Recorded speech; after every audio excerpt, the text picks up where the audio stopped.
میں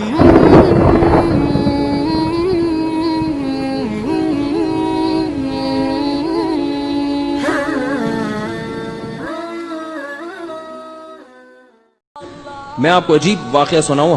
میں جو بیٹھا ہوں نا آج یہاں پہ, میرے استاذ جن کا جامعۃ الرشید ہے, اتنا بڑا ادارہ بنایا جس سے اللہ اتنی خیر کے کام لے رہے ہیں, وہ استاذ کیسے آئے دین پر؟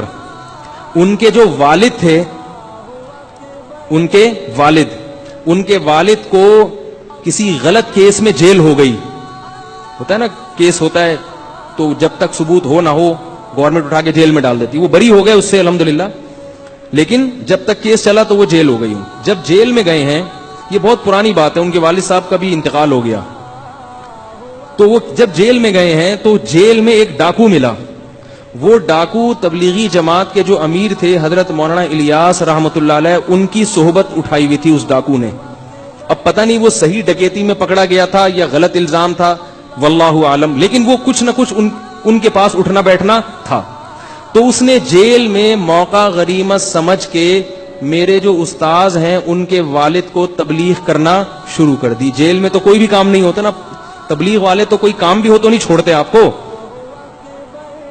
اور جب آپ فارغ بیٹھے ہوئے ہوں وہ کہتے ہیں یہ تو بڑا ٹائٹ شکار ہے, یہ بھی کچھ بھی نہیں کر رہا, ابھی اس کو پکڑو. وہ دیکھتے ہیں بھائی کون بندہ ایسا جو مکھیاں مار رہا ہے بیٹھ کے, یہ اس کو تو پکڑو نا, اس کو کیوں چھوڑے بھائی. تو وہ جیل میں ڈاکو بیٹھا تھا, اس نے کہا یہاں تو کوئی بھی کام نہیں ہے تو کیوں نہ اس پہ محنت کرو. یہ جو آیا بندہ ہمارا, محنت شروع کر دی.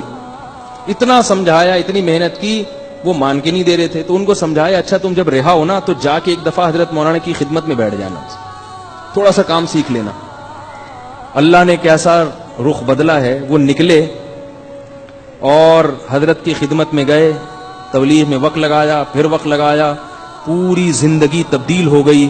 اللہ نے اولاد بہت دی ان کو, 9 تو صرف بیٹے ہوئے ہیں ان کے. سب بیٹوں کو پھر حافظ بنایا, علم میں لگایا. تو ان کے جو دوسرے نمبر والے بیٹے تھے نا, انہوں نے علم میں اتنی ترقی کی کہ وہ پورے پاکستان میں وفاق المدارس میں ٹاپ کیا انہوں نے. کیوں؟ اس لیے کہ باپ کا تبلیغ میں وقت لگا تھا. اور لگایا کس نے؟ وہ جو جیل میں ڈاکو تھا اس نے نصیحت کی. میں حقیقت میں تھا یا نہیں تھا میں الزام نہیں لگا رہا, ہو سکتا ہے نہ ہو, لیکن کیس اس پر یہ تھا کہ ڈکیتی ہے. تو اب نتیجہ کیا نکلا؟ جب تبدیل ہوئے تو بیٹے نے اتنی ترقی کی, پھر ہمارے حضرت مفتی رشید احمد صاحب کے پاس آئے, پھر ہوتے ہوتے ہوتے آج کتنا بڑا ادارہ. حضرت مفتی محمد تقی عثمانی صاحب ان کی تعریف کرتے ہیں, وہ جب وہ بلاتے ہیں تو وہ آتے ہیں وہاں پہ, اور ان کا ہی فیض ہے کہ میں یہاں بیٹھا ہوا ہوں ممبر پہ بات کر رہا ہوں آپ کے سامنے. تو یہ سارا کریڈٹ کس کو جاتا ہے؟ وہ جو 3-4 دن کی محنت جیل میں ایک ڈاکو نے کی, اس کو پتا بھی نہیں ہے, نہ اس کے بچوں کو پتا ہے کہ ہمارے ابا کیا. وہ تو صحیح سمجھ رہا ہوگا میں نے سروزہ لگوا دیا, ختم ہو گئے, لگا لیا ہوگا سروزہ. کون اس وقت فون تو تھا نہیں, ٹیلی فون. وہ اپنے گھر چلا گیا, یہ اپنے گھر چلے گئے. لیکن وہ قیامت کے دن دیکھے گا کہ جامعۃ الرشید بھی اس کے نامہ اعمال میں, بولو بھائی,